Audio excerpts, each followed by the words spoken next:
In this video, I want to show you how to create fake rain in your mobile only.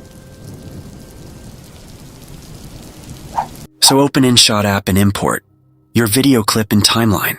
Now click on the effect option. Again, click on effect.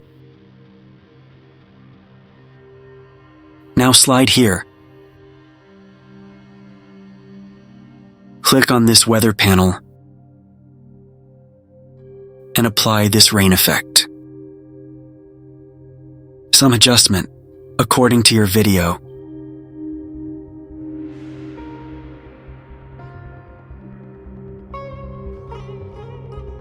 Now your rain effect is applied.